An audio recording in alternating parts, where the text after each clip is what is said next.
हरियाणा की हर अपडेट के लिए बेल आइकन दबाएं और सब्सक्राइब करें STV हरियाणा न्यूज। नमस्कार, हरियाणा न्यूज देख रहे हैं आप और मैं हूं आपके साथ सोनिया सतानी। तो रुक कर लेते सुपरफास्ट 100 बुलेटिन की ओर। कोरोना महामारी का विकराल रूप देश में अपना कहर ढा रहा है और हर दिन नए मामलों की संख्या बढ़ती जा रही। बीते 24 घंटे में एक बार फिर कोरोना के मामलों ने अपने सभी पुराने रिकॉर्ड तोड़ दिए हैं।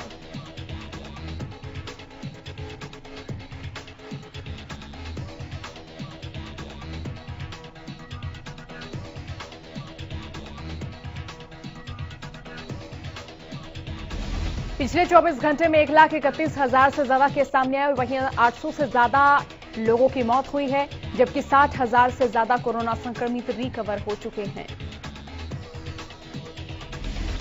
देश में इस वक्त सबसे बुरी स्थिति महाराष्ट्र राज्य की है, जहां बीते करीब 10 दिन से हर रोज 50,000 से ज्यादा कोरोना केसेस सामने आ रहे हैं और बीते दिन भी महाराष्ट्र में 56,000 नए मामले दर्ज किए गए। इसके अलावा दिल्ली में भी बीते दिन 7,500 मामले सामने आए हैं, जिन्होंने करीब 6 महीने के सभी रिकॉर्ड तोड़ दिए हैं। प्रदेश में कोरोना के मामलों में लगातार बढ़ोतरी हो रही है। पिछले 24 घंटे में 2,872 नए मामले सामने आए, जिसमें से गुरुग्राम से 741, फरीदाबाद से 378 और हिसार से 117, अंबाला से 199 नए मामलों की पुष्टि हुई है। और वहीं कोरोना के करनाल से 284, पानीपत से 75, पंचकूला से 239 नए मामले सामने आए। प्रदेश में अब तक कोरोना का कुल आंकड़ा 3,07,510 पहुंच चुका है और जिसमें से 2,87,151 मरीज रिकवर होकर सकुशल घर लौट चुके हैं। सोनीपत के बस स्टैंड पर 45 साल से ज्यादा उम्र के कर्मचारियों को कोरोना टीका लगाया जाएगा। इस दौरान सिविल सर्जन JS पुनिया और जिलाधिकारी समेत रोडवेज के GM मौजूद रहेंगे। कोरोना संक्रमण को रोकने के लिए लगातार टीकाकरण अभियान जारी है और वहीं सोनीपत बस स्टैंड में 400 से ज्यादा कर्मचारियों का टीकाकरण होना है। चरखे दादरी में DC के निर्देश पर शिक्षा विभाग अधिकारी ने सभी सरकारी स्कूलों का निरीक्षण किया, जिसमें 41 ऐसे स्कूल सामने आए हैं जहां कोविड-19 के गाइडलाइंस का उल्लंघन किया जा रहा था। कोरोना महामारी लगातार अपना कहर बरपा रही है। इसी बीच रतिया के राजकीय कन्या महाविद्यालय में स्वास्थ्य विभाग की सैंपलिंग के दौरान 12 छात्राएं कोरोना पॉजिटिव पाई गई हैं। इस दौरान विद्यालय के प्रिंसिपल शमशेर सिंह ने बताया कि छात्राओं के पॉजिटिव पाए जाने पर उन्हें होम क्वारंटीन किया गया। साथ ही स्वास्थ्य विभाग ने कड़े कदम उठाते हुए आगामी आदेशों तक स्कूल की इमारत को बंद करने के आदेश दिए हैं।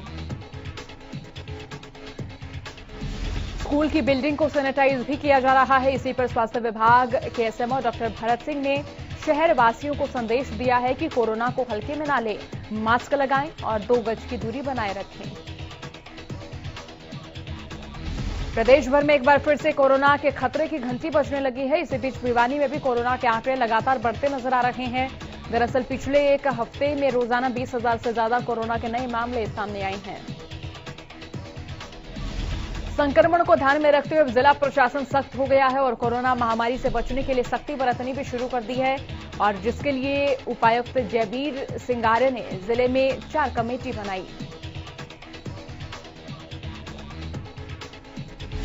उन्होंने निर्देश दिए कि जिले में सभी होटल, रेस्टोरेंट और बार रात 9 बजे तक ही खुले रहेंगे। साथ ही कोरोना संक्रमण से बचाव के लिए लोगों को मास्क पहनना और उचित दूरी बनाए रखना भी जरूरी होगा। फतेहाबाद के वैक्सीनेशन प्रोग्राम की नोडल अधिकारी डॉक्टर सुनीता सोखी ने कोरोना पर लगाम लगाने की स्वास्थ्य विभाग की नई रणनीति तैयार की है और इसकी जानकारी साझा की। इसके लिए स्वास्थ्य विभाग ने 1 अप्रैल से सभी स्वास्थ्य कर्मियों की छुट्टियां भी रद्द कर दी हैं और डॉक्टर सुनीता सोखी ने बताया है कि जो लोग 45 साल से अधिक उम्र के हैं, उन्हें कम से कम समय में कोरोना से बचाव का टीका लगाया जाएगा। अंबाला में बीते दिन कोरोना के सबसे ज्यादा 199 पॉजिटिव मामले सामने आए। वहीं कोरोना से 2 लोगों की मौत की खबर है। पॉजिटिव केसों की जानकारी देते हुए स्वास्थ्य विभाग के चिकित्सकों ने बताया कि लोगों की लापरवाही की वजह से कोरोना बहुत ज्यादा तेजी से बढ़ने लगा है। वहीं अंबाला में 106 लोगों को डिस्चार्ज किया गया है, जिसके बाद अब अंबाला में एक्टिव केसों की संख्या 1424 पहुंच गई है। और वहीं अंबाला की सेंट्रल जेल में कैदी के कोरोना संक्रमित मिलने के बाद विभाग ने जेल में सैंपलिंग की तो जेल से बीते कुछ दिनों में 7 संक्रमित मामले मिले हैं। देश में कोरोना का प्रकोप अब एक बार फिर से बढ़ गया है, जिससे मजदूरों को लॉकडाउन का डर सता रहा है और वहीं इस कारण उन्होंने घर वापसी करनी शुरू कर दी है। मजदूरों का कहना है कि सरकार ने भी अब सख्ती करनी शुरू कर दी है, इसीलिए वो अब कोई जोखिम नहीं उठाना चाहते, इसीलिए अभी से ही घर की ओर रवानगी कर रहे हैं। और वहीं मजदूरों के पलायन पर प्रतिक्रिया देते हुए डीसी सोनीपत एसएल पुनिया ने कहा कि स्वास्थ्य विभाग कोरोना के बढ़ते केसों पर अंकुश लगाने की दिशा में काम कर रहा है और मजदूरों को डरने की कोई जरूरत नहीं है। इसके साथ ही उन्होंने अपील की है कि अफवाहों से दूर रहना होगा। पलवल अनाज मंडी में अनाज की आवक होने के बाद भारी संख्या में मजदूर और किसान पहुंचने शुरू हो गए हैं, लेकिन कोविड-19 के नियमों की कोई पालना मंडी में नहीं नजर आ रही है। ना तो काम करने वाली लेबर मास्क का इस्तेमाल करते नजर आ रहे हैं और ना ही किसान और दूसरे कर्मचारी मास्क का इस्तेमाल करते नजर आए। ये साफ साफ कोरोना को दावत देने वाली बात लगती है। मंडी में काम करने वाले कर्मचारियों और किसानों का कहना है कि उनको मार्केट कमेटी की ओर से न तो मास्क दिया गया और न ही सैनिटाइजर उपलब्ध कराया गया है। हालांकि वो खुद भी मानते हैं कि मास्क लगाना बेहद जरूरी है, लेकिन फिर भी बिना मास्क के मंडी में काम किया जा रहा है। उगलाना में एक किसान अपनी मांगों को मनवाने के लिए मोबाइल टावर पर चढ़ गया। दरअसल जमीनी झगड़े को लेकर किसान कुलदीप परेशान है और किसान की जिद है कि तहसीलदार आकर आश्वासन दे।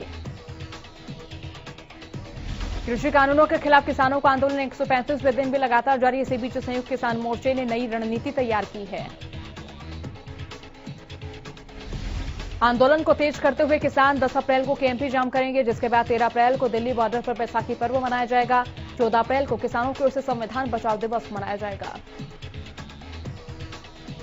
तो शाम में संयुक्त किसान मोर्चा के नेतृत्व में नई क्षतिपूर्ति कानून को लेकर गुरुवार को किसानों ने प्रदर्शन किया और कानून की प्रतियां भी जलाई।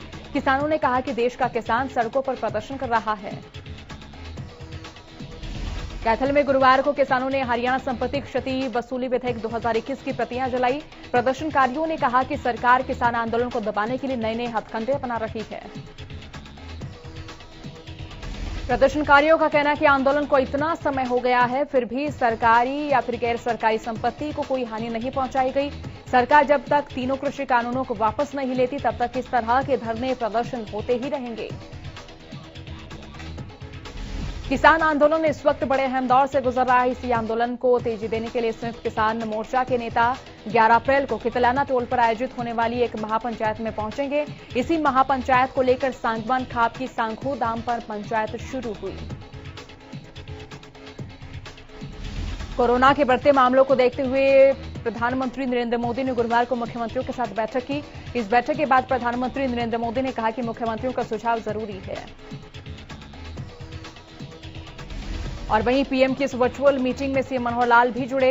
साथ ही स्वास्थ्य मंत्री अनिल विज, डिप्टी सीएम दुष्यंत चौटाला भी इस मीटिंग में मौजूद रहे।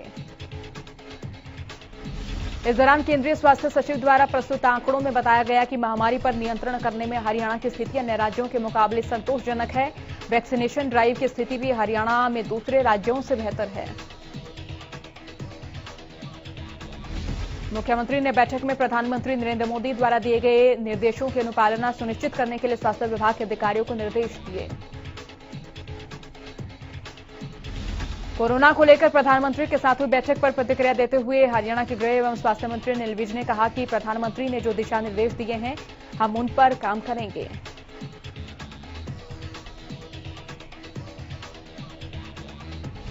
विज ने कहा कि हरियाणा के बॉर्डर पर जो किसान बैठे हैं, मुझे उनको भी कोरोना से बचाना है। उन्होंने कहा, मैं केंद्रीय कृषि मंत्री को पत्र भी लिखूंगा कि बातचीत का सिलसिला दोबारा शुरू किया जा सके और बातचीत से समाधान करके इस जमावड़े को यहां से हटाया जा सके, क्योंकि सभी समस्याओं का समाधान बातचीत से ही निकाला जा सकता है। जहां एक और यह खबर आ रही थी कि प्रदेश में कोरोना वैक्सीन की कमी हो रही है, तो वहीं हरियाणा के स्वास्थ्य सचिव राजीव अरोड़ा ने इससे साफ इनकार किया है। राजीव अरोड़ा ने कहा कि प्रदेश में करीबन 7 लाख कोविशील्ड की डोज मिली है, जिसे प्रदेश में जरूरत के अनुसार तुरंत भेज दिया गया है। कोरोना को लेकर हरियाणा में परिवहन मंत्रालय भी अलर्ट है। दिनों दिन बढ़ते मामलों को देखकर परिवहन मंत्री ने सभी रोडवेज को हिदायत दी है कि बसों में भीड़ न हो। ये सुनिश्चित करें कि जिन रूटों पर भीड़ अधिक रहती है वहां अतिरिक्त बसें चलाई जाएं। परिवहन मंत्री ने कहा, लोगों को सतर्कता भी बरतनी पड़ेगी। परिवहन मंत्री ने किसानों की ओर से किए जा रहे नेताओं के विरोध पर कहा कि ये लोग किसान नहीं हैं और किसान इस वक्त फसलों की कटाई में लगे हुए हैं। इसमें कुछ किसान हो सकते हैं, लेकिन ज्यादातर राजनीतिक व्यक्ति हैं। रोहतक पहुंचे इनेलो नेता अभय चौटाला ने इशारों में डिप्टी सीएम दुष्यंत चौटाला और गठबंधन सरकार पर गंभीर आरोप लगाए।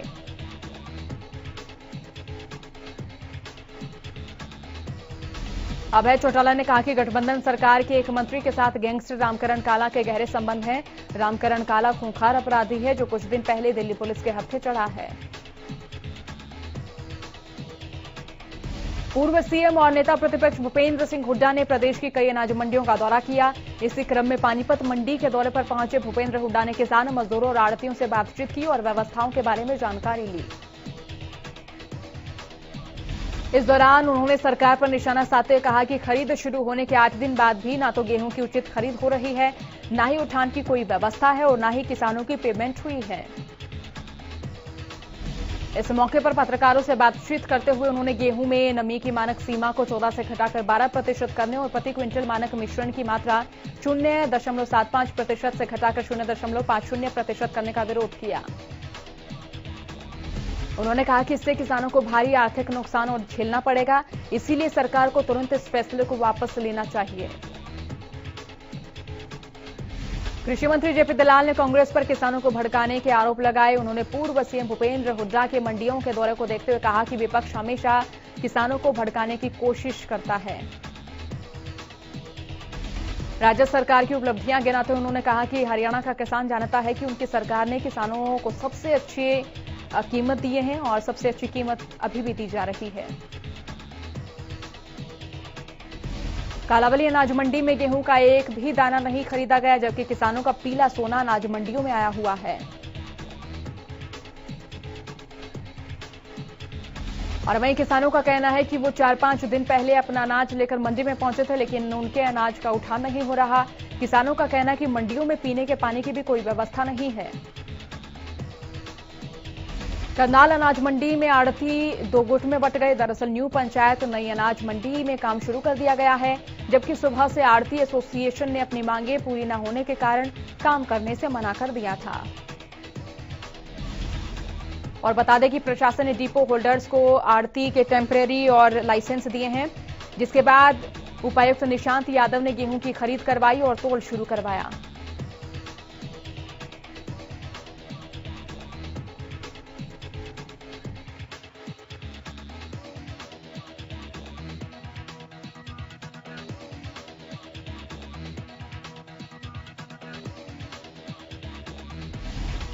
और वहीं उन्होंने आश्वासन दिया कि काम मंडी में जारी रहेगा, किसानों की गेहूं खरीदी जाएगी और उनको पैसे आएंगे।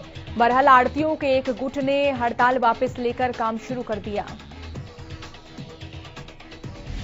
गुरुग्राम के उपायुक्त डॉक्टर यश गर्ग ने शुक्रवार को कोरोना संक्रमण को नियंत्रित करने को लेकर सभी नोडल अधिकारियों के साथ समीक्षा बैठक की।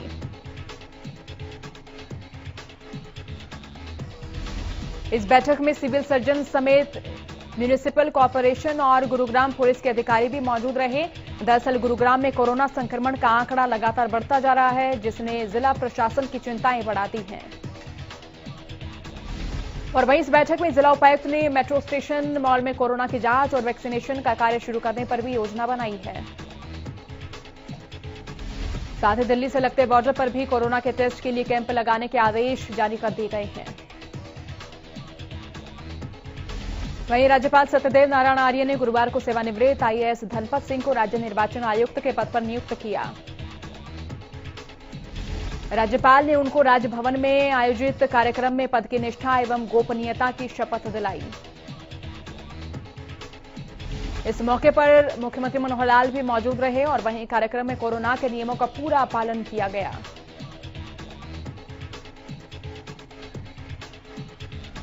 तो शाम उपमंडल अधिकारी मनीष कुमार फोगाट ने कार्यालय में व्यापारियों, सामाजिक संस्थाओं, धार्मिक संस्थाओं और अन्य प्रमुख लोगों की बैठक बुलाई। उपमंडल अधिकारी ने उपस्थित लोगों को कोरोना महामारी की रोकथाम के संबंध में दिशा निर्देश दिए। नांगल चौधरी में एक बार फिर हरियाणा न्यूज की खबर का बड़ा असर हुआ है। सड़क में गंदा पानी की खबर दिखाए जाने के बाद प्रशासन हरकत में आया। टैंकरों से गंदे पानी की निकासी का काम शुरू किया गया और लोगों ने हरियाणा न्यूज का धन्यवाद किया। फरीदाबाद के तिंगांव थाना क्षेत्र में एक हनी ट्रैप का मामला सामने आया, जिसमें एक युवती ने दुकानदार को जबरदस्ती ब्लैकमेल किया और झूठे मामले में फंसाने की कोशिश की। पीड़ित शिकायतकर्ता ने बताया कि युवती ने 3 लाख रुपए की मांग करते हुए उस पर दुष्कर्म का केस दर्ज कराने की धमकी दी। और वहीं पीड़ित का कहना है कि आरोपी युवती ने उससे 1 लाख रुपए ऐंठ भी लिए हैं और वो अब 2 लाख रुपए की और एक बार फिर से मांग कर रही है। और वहीं शिकायत मिलने के बाद पुलिस ने जाल बिछाकर महिला को रंगे हाथों पकड़ लिया और उससे आगे की पूछताछ की जा रही है। रेवाड़ी के खंड विकास पंचायत दफ्तर में महिलाएं सुरक्षित नहीं हैं। महिला सेवादार ने ग्राम सचिव पर छेड़छाड़ के आरोप लगाए। इससे पहले भी पंचायत अधिकारी पर महिला ग्राम सचिव ने छेड़छाड़ के आरोप लगाए थे। दोनों ही मामलों में अभी तक कोई ठोस कार्रवाई नहीं हुई है और वहीं शिकायत पर डीडीपीओ ने कार्रवाई का आश्वासन दिया। आसी में अंधविश्वास में डूबे माता पिता की हरकत सामने आई। नवजात बच्चे को मंदिर में चढ़ाया, पुलिस के तलब करने पर बच्चे को वापस लिया गया। प्रदेश में नशा तस्करों के खिलाफ पुलिस की टीम का एक्शन जारी है। टोहाना में सीआईए पुलिस की टीम ने गश्त के दौरान एक व्यक्ति को लाखों रुपए की अफीम के साथ गिरफ्तार किया। डीएसपी बिरम सिंह ने बताया कि सीआईए टीम ने गश्त के दौरान सेधानी रोड पर बाइक सवार युवक के पास से लाखों की अफीम बरामद की है। पुलिस पूछताछ में आरोपी ने नशा खरीद कर लाने और बेचने के कई ठिकानों का खुलासा किया।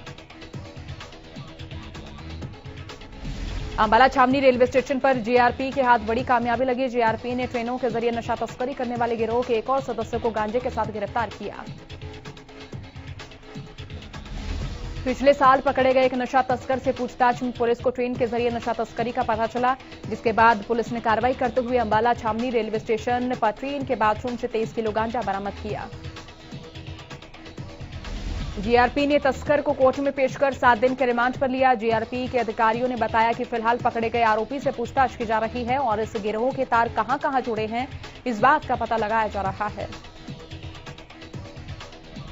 कैथल के सिवन और चक्कू लदाना गांव में भीषण आग लगने से किसानों की 45 एकड़ गेहूं की फसल जलकर राख हो गई। बताया जा रहा है कि इस घटना से किसानों को लाखों रुपए का नुकसान हुआ है,